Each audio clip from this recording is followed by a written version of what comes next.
சமைக்கிறதுக்கு எதுவும் இல்லை. காய்கறி வாங்கிட்டு வந்து தர முடியுமா? ஆ,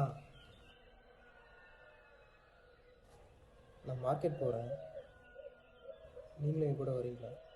2 பேரும் ஒன்றா போகலாமா? 2 minutes. இதெல்லாம் எடுத்து வச்சுட்டு வந்துடுறேன். ஒரு பாதி கதவு நீயடி, மறு பாதி கதவு நானடி.